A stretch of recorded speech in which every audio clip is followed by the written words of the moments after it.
Sports Clash Radio with your hosts, Chad and JC Martin.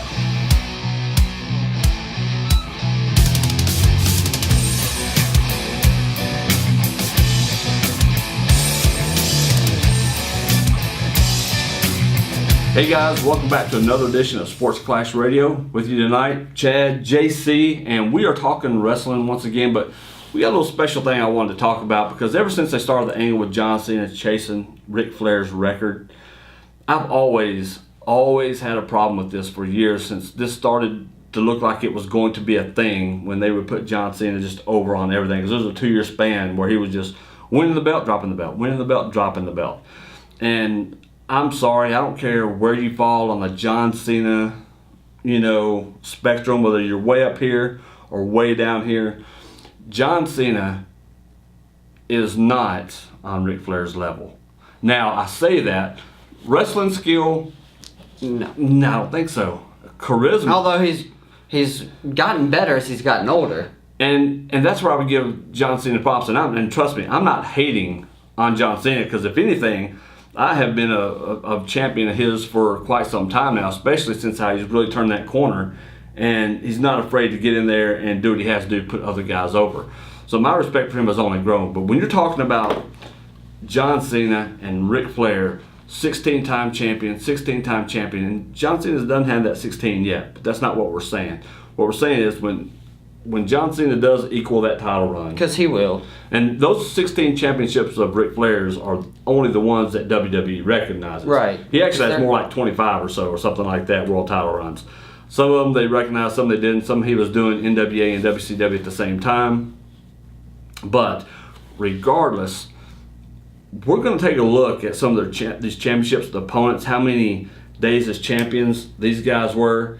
It's a startling contrast when you put up all the stars that John Cena won that belt from and worked versus all the guys that Ric Flair won that belt from and worked. And we understand it's different eras and you can't say, well, it's the same.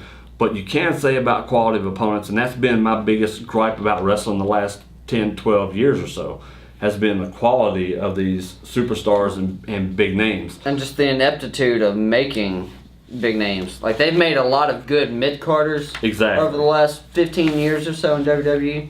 They haven't made that many superstars. That's right. So let's dive into this real quick. John Cena has 15 recognized championship runs through WWE.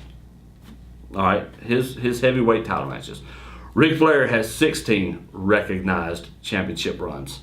Now, if you want to go by days as champion, John Cena has had those 15 championships. He's had 1,394 days as champion. Ric Flair has 3,583 days as champion based on WWE's recognized days as champion. Right. So for Flair, we are talking 16 recognized championships. That's right. John Cena, it's just straight up 15 championships. Exactly. And it's really amazing when you look at this because, I mean, Ric Flair's first run as champion went for 631 days. And back then, wrestling was so different.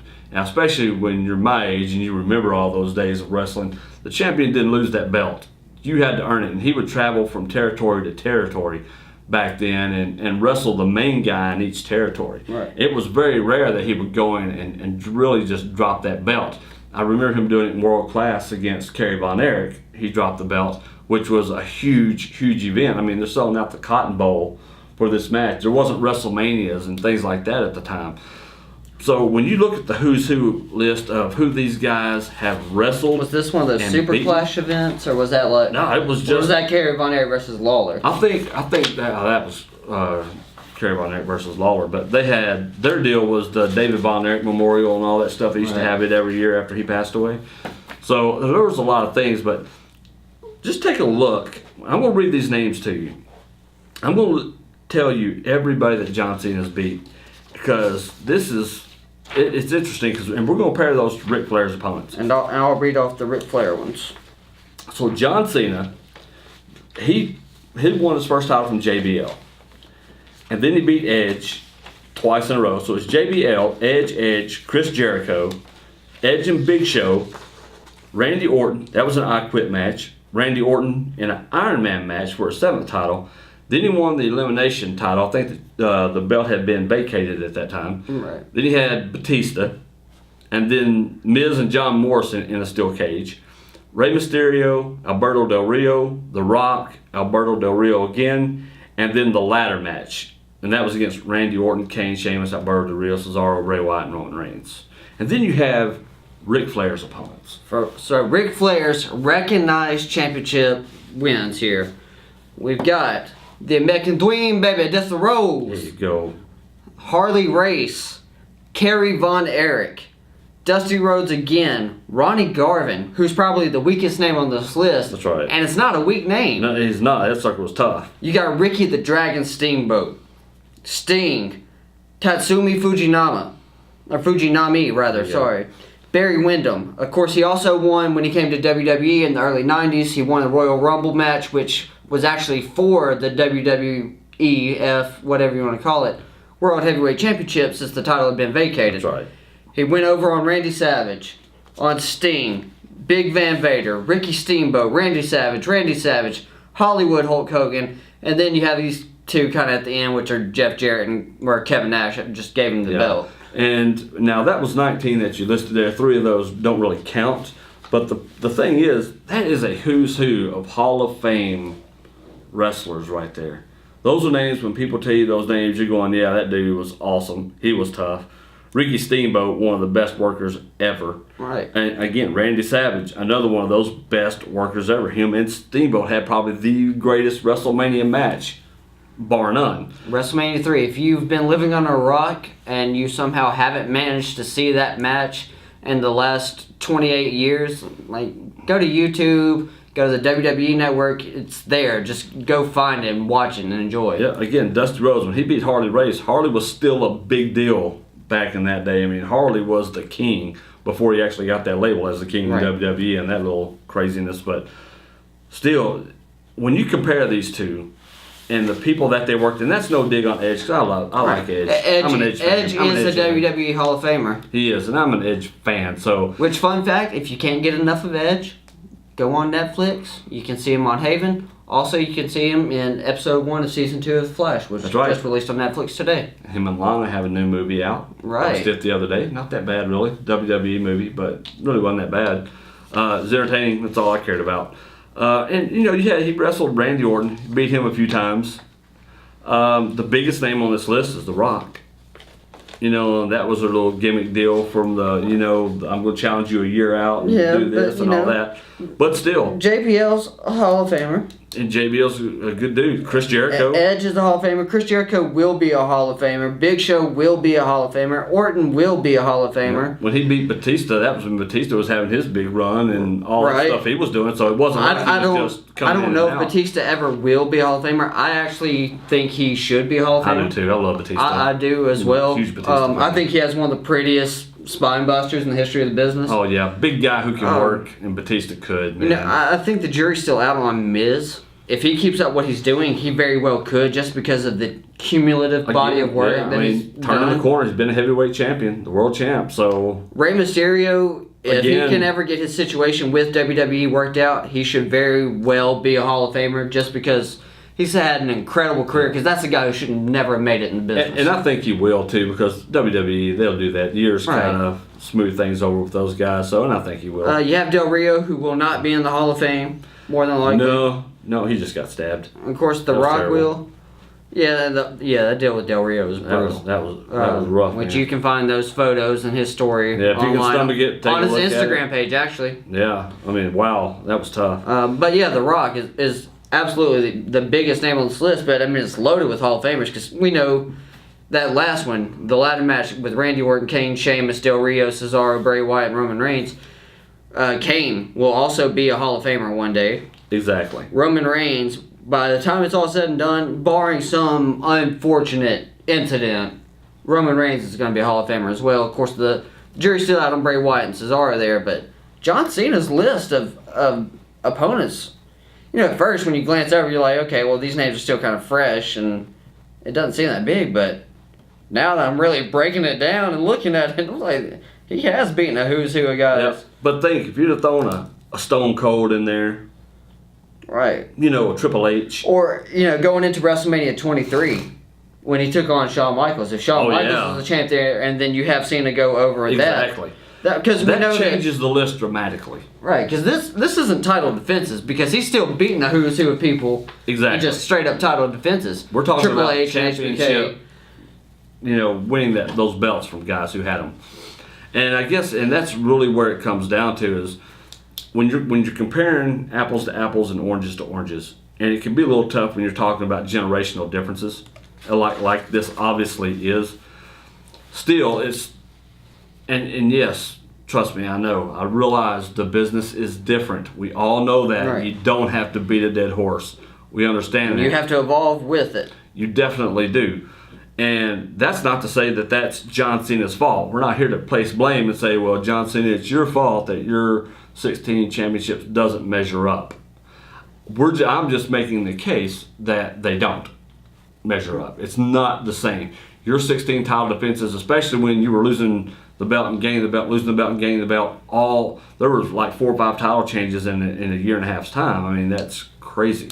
Yeah, and in my kind of counter argument to it is we watched Ric Flair do his thing for 30 years, or longer. It might have been 40 years, 35, 40 years.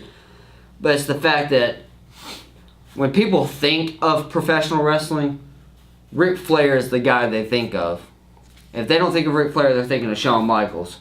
Yes. So everybody wanted to either look like Ric Flair, walk like Ric Flair, or talk like Ric Flair at one point in time. Yep. Whether you were watching him in the AWA, the NWA, WCW, what have you, Ric Flair was larger than life, and he was that guy that everyone loved to hate. Because he was just a perfect heel because he was cocky, he was arrogant, but he was so good in the ring that he could back it up. That's right. Believably.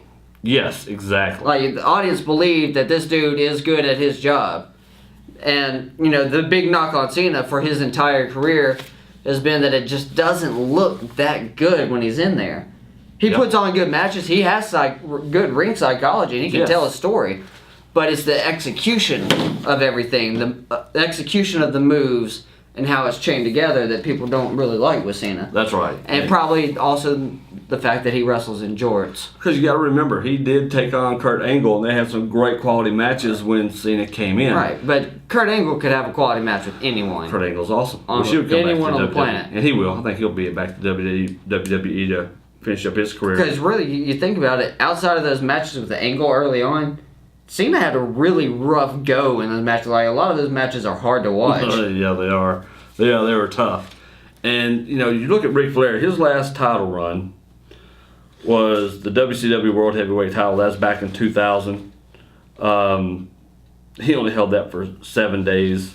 And that's another one of those that it's just, to me, it was that whole ending thing right there was sad. Good Lord. Yeah, WCW died a horribly painful death. Yeah, at that time it needed to go. But this was a man who was a championship for, over 3 decades. Who was a champion. That is crazy to fathom. And could still do it. And was still doing it at a pretty good clip at that time in his career. And you even think of him later on in his career. He was in his 50s or 60s there, in the early 2000s, when he was with Evolution. Sorry, I went brain dead there for a second. But when he was in Evolution, he actually had a pretty solid run there with the Intercontinental title. Yeah, he did. So Ric Flair, with the tag team titles on top of that too. Ric Flair's just been phenomenal. And I tell you, I don't think you can equate him. And I don't care if John Cena wins 17 championships. He's not Ric Flair. He's not Ric Flair. He's not Shawn Michaels. Shawn Michaels doesn't have that many world title runs. Nope. But there you go. So there's going to be a footnote in history made within the next few years before Cena gets out. It's not going to happen at the No Mercy pay-per-view, but it will happen. Right. But Like Cena's or Ric Flair's, 2-time Hall of Famer. We forgot that accolade. He definitely is. The only 2-time Hall of Famer. Exactly. Until Triple H gets in there, because it'll be Triple H and DX. So my question to you guys is, where do you stand on this side of the argument? Are you one of those that says Cena's does stack up to Ric Flair's? Or are you one of those old school purists who say there's no way nobody's stacks up to the Nature Boy? So we'd love to hear what you think about it. I'm curious. You know where I stand. It's Ric Flair all the way. I mean, you just got to think of not only the number of title runs, but just the longevity of the career. You think of the fact that this man was in a plane wreck and then wrestled for another year with a broken back. Exactly, which is just ridiculous to even think about. It's negligent. I mean, it's downright negligent. I suggest that no human being do that. That's right. But he did do this, and he was still at the top of his game. Exactly. And when I was gathering all this information up, I compiled all of John Cena stuff, and Ric Flair's, man, it was so crazy. There was so much information. I was about to lose my mind trying to put it together. And then I came across a subreddit by Michael Jarling. I'm going to put the link to the subreddit down here so you can actually read. I've got pages and pages of stuff on Ric Flair. This guy put together some information. Kudos to you, dude, because I never could have found all this information. He broke it all down. He did everything. I'll put the link down here to go check it out. Make a comment on it. Thank the dude for doing this, because wow. You get to awesome stuff. You get to see every single NWA World Championship reign, when it started, and then when the next one took place. You get his NWA World Title reigns, his WWF World Title reigns, and his WCW World Title reigns. The ones they don't recognize. This dude put it all together, man. It's impressive to see this, because when you start looking at it, you're going, all these notes. You're going, oh my God, I got pages of stuff. Literally, there's just so much. It would take us all night to get through this, but it's a great read. It's fascinating when you really look back on the career of the Nature Boy. And if nothing else, that will really make you, and probably solidify in your mind, that there will never be another Nature Boy. There will never be another title holder that's going to do the things as prolifically as the Nature Boy did it. That's why I always style in the profile, and that's why he's always the best, and there'll never be another Nature Boy Ric Flair. Check you guys later. Woo!